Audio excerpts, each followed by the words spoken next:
Let's get on with our action for today. Is it just the references, the annotated bibliography that we need to give you?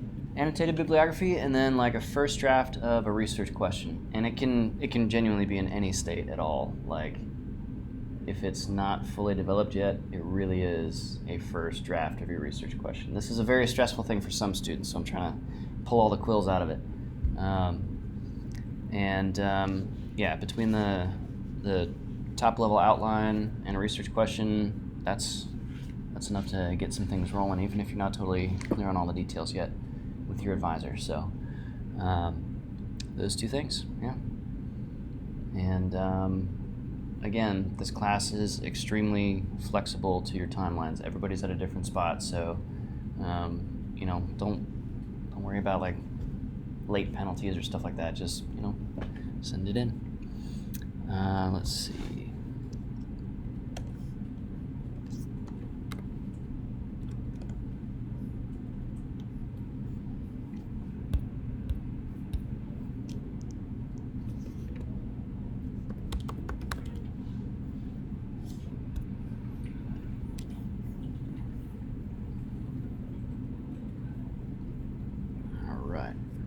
I'm just gonna pull up some notes on research ethics and be a good conversation for probably a couple of class sessions. Usually we try to slow down and get into this for a minute. So while that's all sort of streaming in and stuff, how are things? Sounds like fieldwork is getting started. Fieldwork getting started? Yeah, I'm gone after this week. Got it. Okay. So we'll make sure to get everything online and linked up and recorded for you, so you can keep on keeping on. How are you guys feeling about fieldwork getting started? Like, do you understand why you're doing what you're doing? Cool. Good. Do you understand how to do what you're planning on doing? Have you guys had a chance with your research groups to talk about all the edge cases that pop up? Like, what should I do if I'm heading out to get a pre-storm sample and we get a rain band coming through and it's like cats and dogs while I'm picking up the pre-rain sample? Like, do we abandon that? Do we just make a note in our field notes?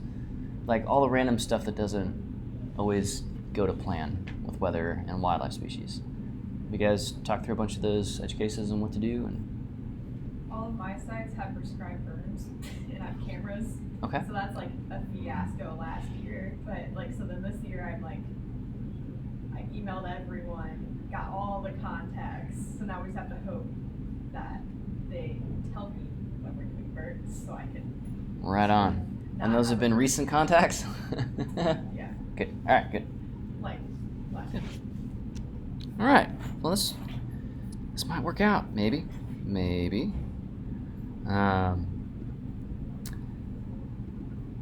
So yeah, we have a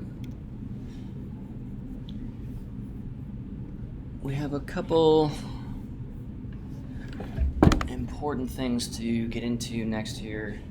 The workflow from this point is to essentially keep drilling down in detail and specificity on those outlines and stuff like that, and try and signpost that as much as possible so that it's not like oh gosh, it's the end of the semester, let me put this whole thing together.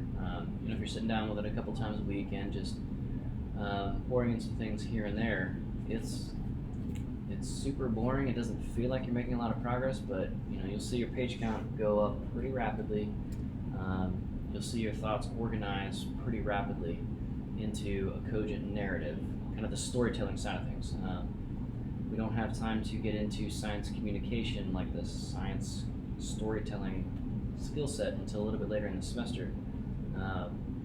But that's hopefully timed to be about when you're transitioning from mostly getting info into the outline, so you can move things around, sequence things however you like without worrying about wordsmithing much at all, to alright, I've got all the facts and factoids and details and prototype figures and stuff like that in there.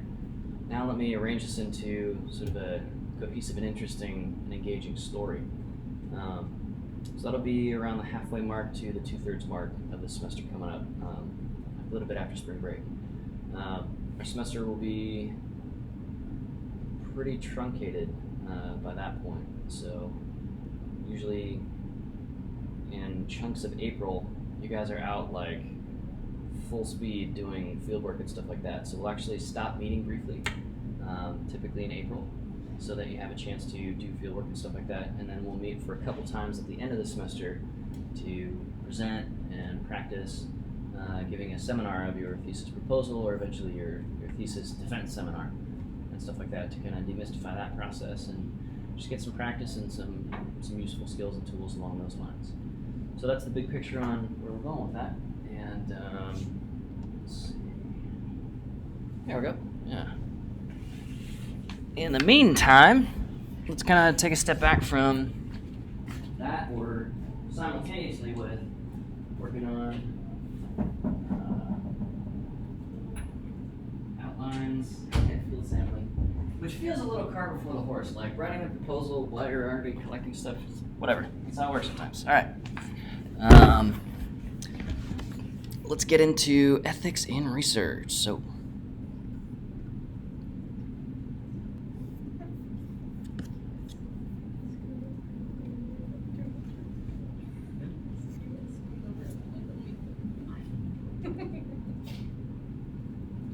Schoonover is a gem of a human being, isn't he? All right. I feel like I annoy him all the time. Like, I know he's supposed to, like, we were supposed to ask him lots of questions and stuff. I feel like I'm always asking him stuff.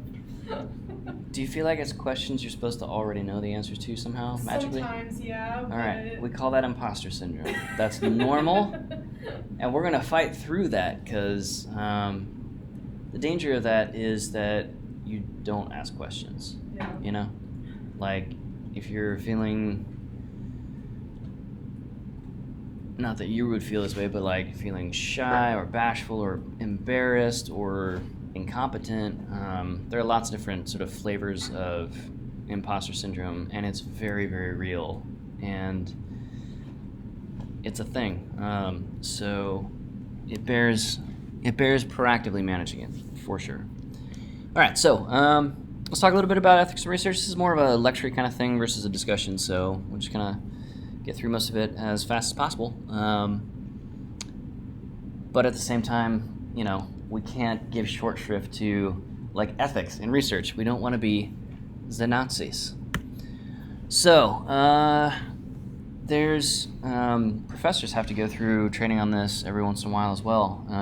Typically after somebody in the wider research community, usually not at SAU, like there's a lot of other researchers other places, but somebody will have some huge screw up, and so, you know, we'll all get an email from the vice chancellor for research or something saying, all right, everybody in the next 2 months needs to go through this, you know, annual ethics certification or training or whatever, so that we don't do this thing that this other university made a mistake on and somebody died or something like that. Which is fair, you know. We need to, like doctors, medical doctors, first do no harm. So let's talk about some ways in which, out beyond the specific lab techniques, out beyond the specific field work techniques or statistical analytical techniques, what are some things that people have struggled with as researchers professionally in the ethical realm, and how did they get there? Like, nobody wakes up in the morning like, I'm going to create a federal law named after me for the people that I hurt, you know, intentionally or accidentally through this research. Some of these stories will blow your mind at the kinds of things that people thought would be okay. So we want to talk about ethics of omission, things that people left out of doing, protectively of their research subjects, or protective of society, or protective of themselves or their grad students, versus ethics of commission, which are the things that people are actively doing that they think might be wrong, or things that they think they're doing right but are incorrect somehow and unsafe or harmful.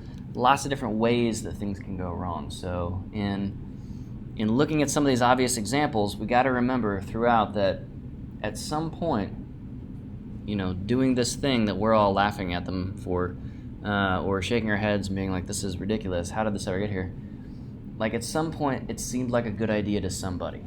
So what are the early warning signs, before it gets to that point. So research is a bit of a pressure cooker.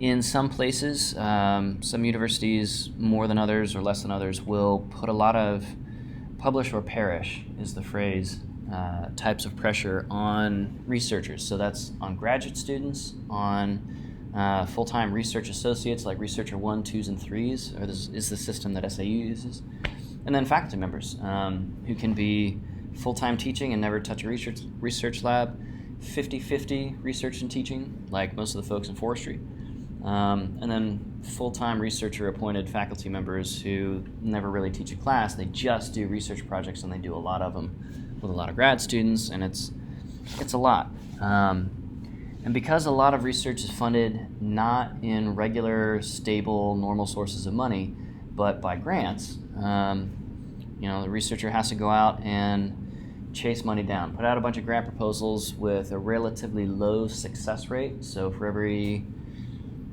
2 to 10 to 50 grant proposals that you write, imagine writing a thesis proposal is kind of the same size and shape as a research proposal for funding in its basic respects. Imagine sending out, writing 50 different thesis proposals and getting one of those back with a funded project with, a couple $1 million to do some work for 5 years. And then in 4 or 5 years, having to do it again. And with that research funding comes timelines and deliverables, like you have to communicate to the person or the organization, the institution, the federal agency providing you money of, hey, this is what we've done, this is how it's going, and so on and so forth. That's a lot of pressure.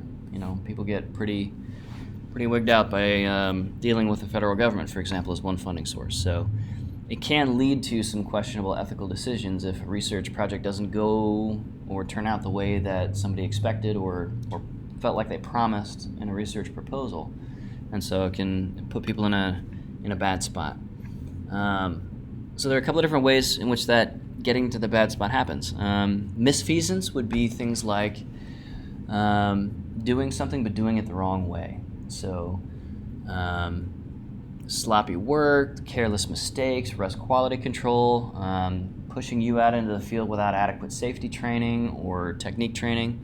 Like the work is, you're trying to do the work, but somewhere something went wrong in terms of skill sets or decisions, something like that. Malfeasance is a lot more rare. There was a researcher here at SIU in the ag program, not in forestry, but here in the ag program, who is in prison currently for selling some of his research equipment on eBay for personal profit. Like, that was a choice that person made. There's just, I'm sure he felt like he had some reason. It wasn't even a lot of money, but anyway, that was super bad because that was state property and federally funded in some cases. And so you can't just sell that stuff on eBay. So he kind of lost everything for that choice. And another piece of this is, don't run it for the rest of us. Like, everybody else is also in this environment trying to pull in research funding and get good publications out and take good care of grad students and see you guys off to awesome careers, wherever you want to go, and so forth. So anybody cutting corners puts the spotlight on all of us, because the question becomes, all right, so who else is cutting corners or doing something wrong or whatever, whenever that comes up. So several years ago, 5-6 years ago, there was a group of, I want to say they were in Oxford, like a prestigious organization, Oxford, or Cambridge, something like that. And it came out that they had essentially falsified or intensified the statistical conclusions out of some climate change data that came out. Their research lab was hacked, and the hackers leaked their manipulated data online and destroyed these people's careers. But it was these people that decided to falsify the stuff in the first place. And of course, climate in the United States being a politicized thing between fossil fuel interests and sustainability advocates and stuff like that, one side or the other, latched onto that. Oh my gosh, these researchers are falsifying or faking this data. We can't trust any of this climate change stuff. And, drill baby drill. And so real harm for literally everybody on the planet in terms of deflating the effort to transition to sustainable fuels and energy practices, stuff like that. For several years, climate change deniers were harping on that for all that they could.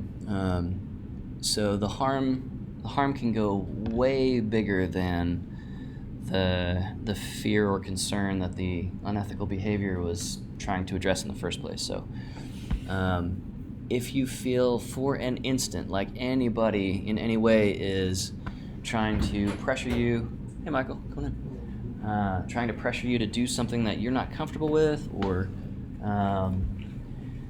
you don't feel safe doing, or you don't feel like the conclusions drawn out of the data that you collected are responsible, we'll talk about some kind of whistleblower protections that you have to make sure that you're not part of the problem, and so forth. So that's a thing.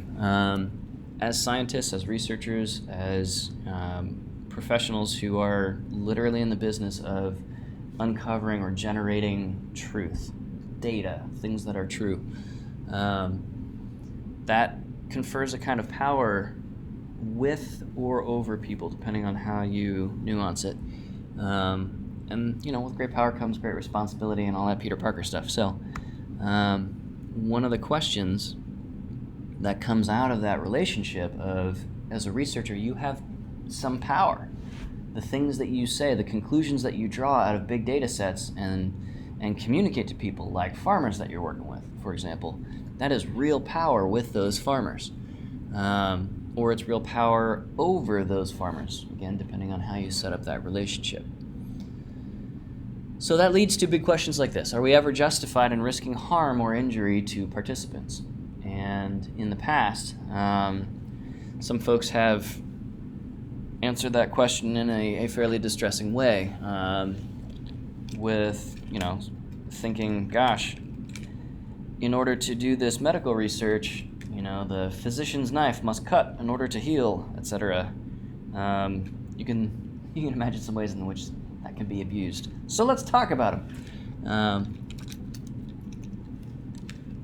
And if you want to think about things like energy policy, climate change policy, subsidies to electric vehicles and stuff like that, based out of research and simulation modeling and stuff like that, the answers to those questions harm somebody. There's always winners and losers to every policy decision, even those, hopefully less so, but even those based out of science and research and high technology and a genuine good faith effort to answer questions in a harm minimizing way. But somebody always loses.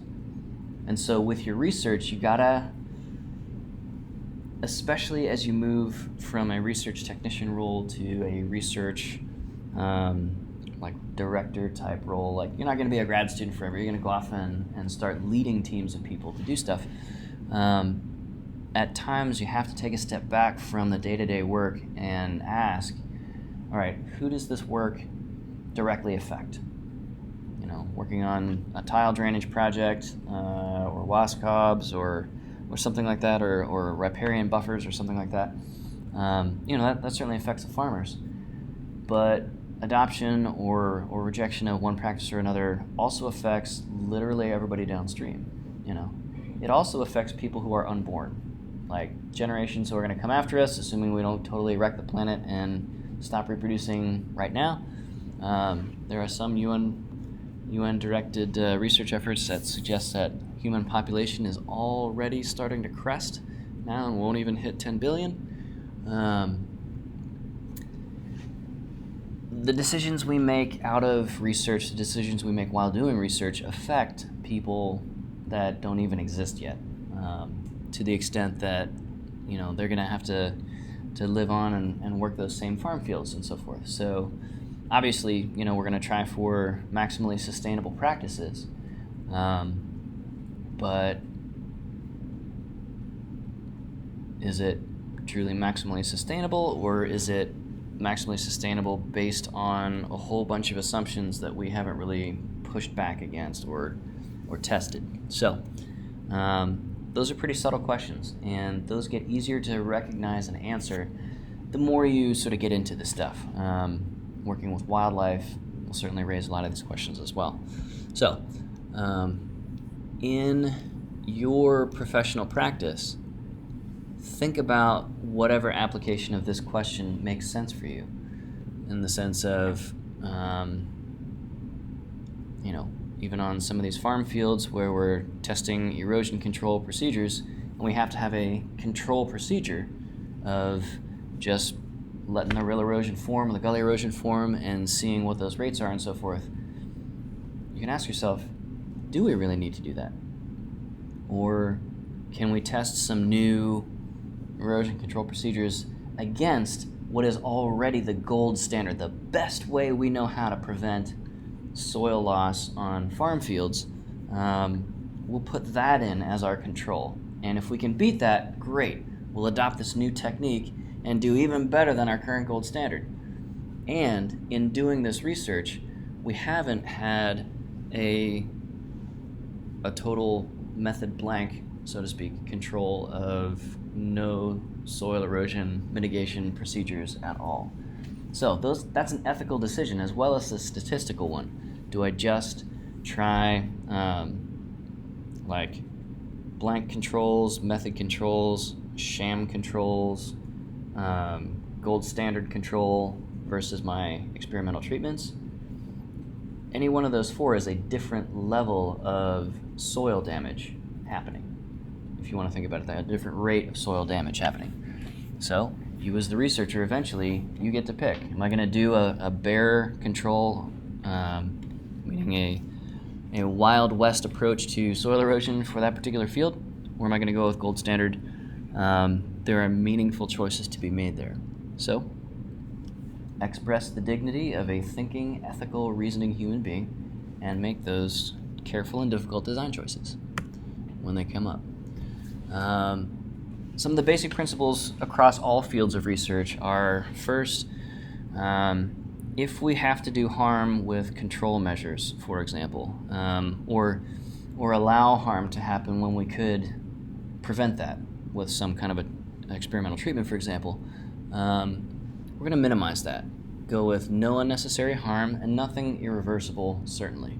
With things like soil generation processes, you can go back and forth on this and have debates on, is the soil naturally going to replenish itself? Maybe not on a given context or whatever. But for human-involved participants, they need to know exactly what they're getting into. Is their consent fully informed? Do they really know what's going on? In some practices of research, deception of human participants is necessary in order to get a valid behavioral response or whatever. We'll talk about some of those examples here and why those are necessary in those cases, but they're very, very, very strictly supervised when deception or any kind of harm is potentially present. Okay?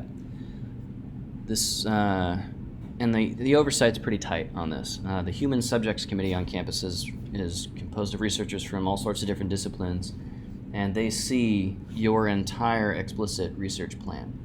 When you're doing field research that doesn't involve wildlife, that doesn't involve human subjects, there's not that same level of oversight. But remember, your research still affects lots of people. Everybody downstream, which is a lot of people. Everybody who hasn't been born yet, but that might be affected or attached to this area in some way. That's probably a lot of people as well. So the burden is on us to do the right thing for the right reasons in the right way or the right ways.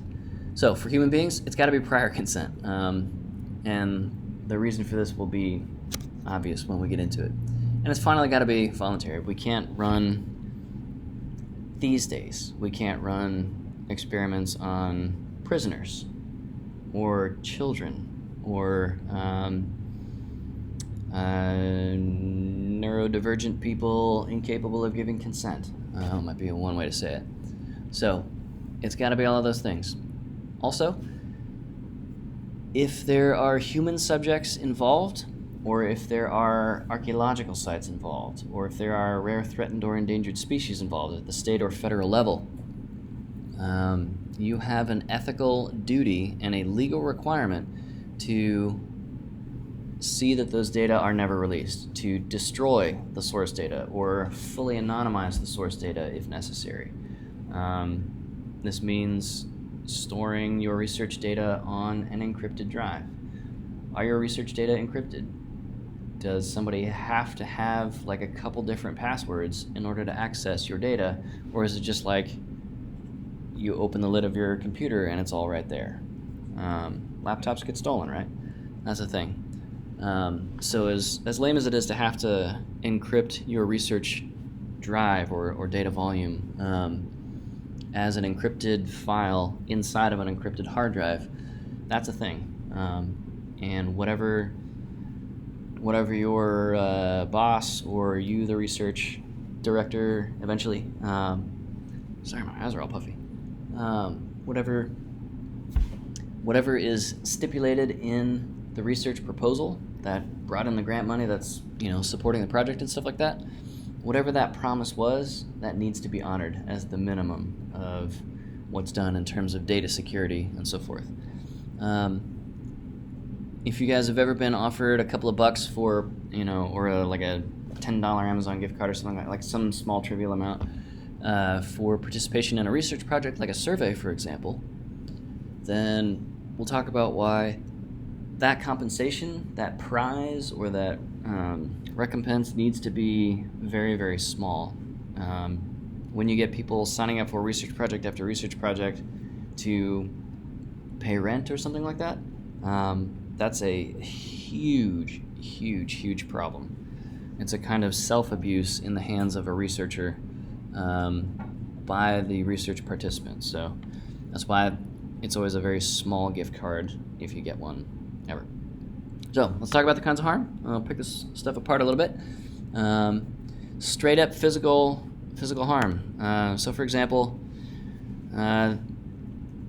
this was a recreation ecology study of a recreationist who didn't know anything about feral horses. Wild horses and feral horses are the same thing, but labeled differently.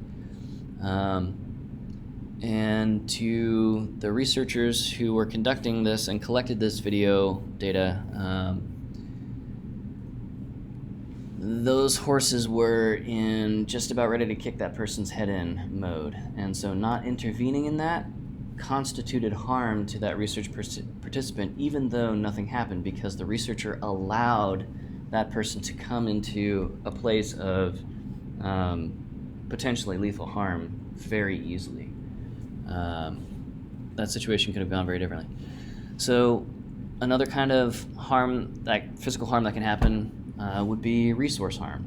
So when the Forest Service contracts with a researcher like me to ask what physical measures are necessary for us to run an off-road, like a muddy off-road racing rally race, as they're called, like an off-road type race, how much do we need to charge these race organizers in order to rehabilitate this ecosystem back to its pre-race status? They have to be fully repaired after each one.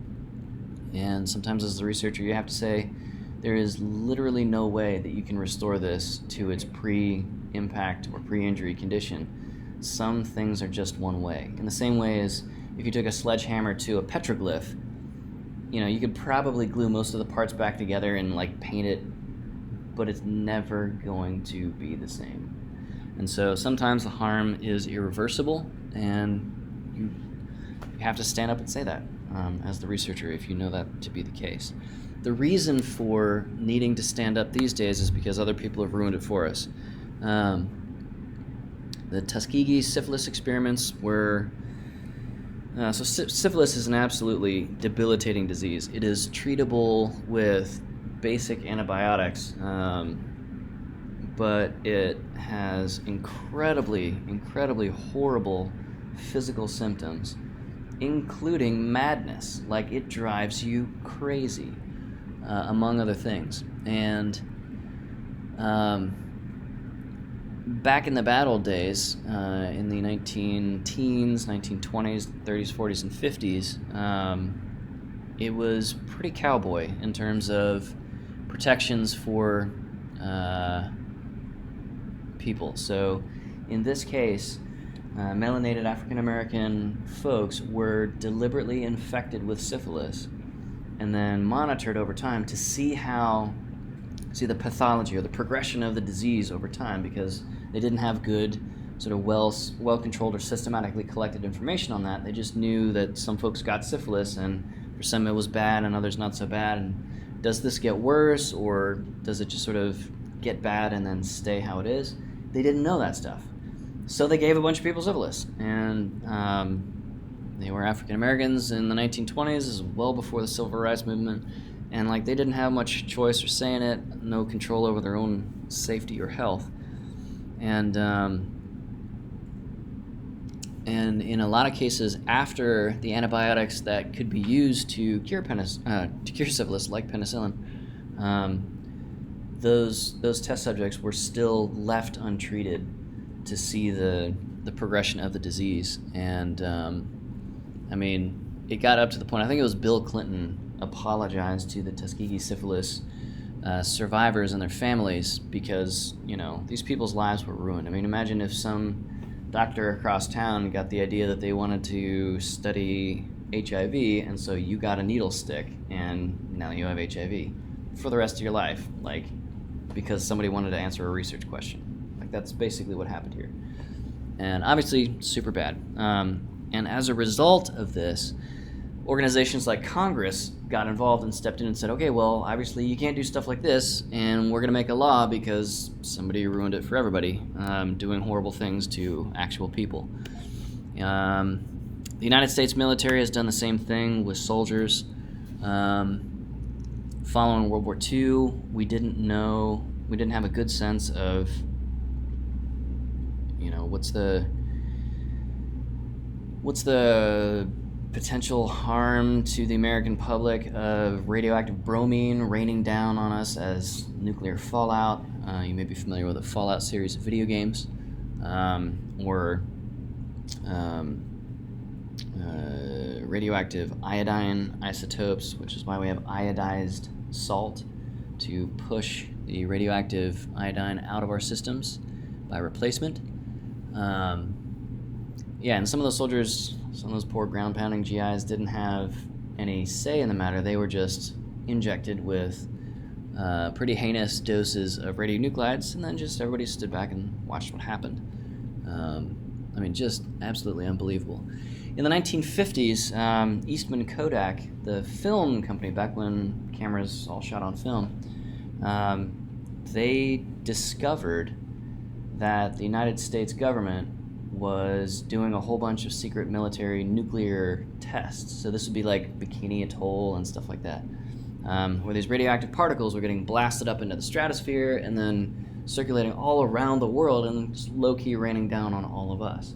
What happened was there were shipping crates of freshly manufactured, unexposed Kodak film, like 35mm film, you just load in a camera, or like movie film in the 1950s. And it was packed for shipment by train in basically open slat boxes, but they were all packed in corn husks. Before I had like styrofoam peanuts and stuff like that, we packed things in corn husks and other farm waste, farm silage. And these rolls of film, the exposed parts of them, were arriving to their destinations and like showing up on store shelves with these bright exposed spots here and there, where a single radioactive atom had fallen through the atmosphere and landed on the film and exposed just that spot on the film. And they were racking their brains for what on earth could have done this. We know this stuff left the factory clean. We know that the smoke exhaust from the trains using to, you know, freight ship these across the country from Eastman, Tennessee, you know, there's nothing that will expose film there. It's not a chemical reaction. What's going on? They finally figured out it was a nuclear interaction, and we're able to point the finger at the American federal government because we were the only ones who had the bomb, you know? And the government got in a lot of trouble for that. Because basically they were running an experiment on all of humanity, raining down these radionuclides on everybody. Nobody got to consent to that. Nobody got to opt in. It's just the government did what they thought they needed to. And we were all a little bit sicker for it. In the 1960s, the CIA was trying to figure out what could be used as a truth serum or a mind control drug. At that time in the 1960s, there was a huge concern about Soviet sleeper agents being hypnotized into, and you see this show up in like old movie plots a lot, like Manchurian Candidate, of people hypnotized or drugged into getting like low-level neuro-linguistic programming on, like assassinating President whoever it is in the United States, but in 30 years. And then like sending these people over as immigrants to the United States or as spies to the United States, and they don't even know they're spies. So the Central Intelligence Agency and the FBI got a hold of these sort of conspiracy theory level concerns, and they were like, well, if the Soviets are doing it, we should do it too. So they, this is so metal. And we'll end class on this story because it's one of my favorites in the whole world. FBI agents, CIA agents who were not supposed to be working in the United States. CIA is on foreign soil exclusively. They were following men back from sex work businesses, prostitution houses, and so forth, all across the United States, where it was known and illegal but tolerated for whatever reason. And in the 1950s and 1960s, where it's a very sort of morally upright Christian Protestant country, they'd follow these men home from these places, take pictures of their license plates, look up their addresses, and then contact them and say, if you don't participate in this secret government study, we're going to tell your wife, we're going to tell your kids, we're going to tell your employer that you've been seeing sex workers. And certainly at that time, that was very looked down upon. And so these men were essentially blackmailed into getting weapons-grade LSD, like, injected directly into their bodies, not, like, absorbed under their tongue or, any other delivery methods, like strap them into a chair and see what happens. See if we can convince them to go assassinate comrade so-and-so over there in Russia. Well, as it turns out, LSD doesn't, work like that. Like, these guys were tripping balls all over the place, and LSD has a latent effect. It can stay in your system, and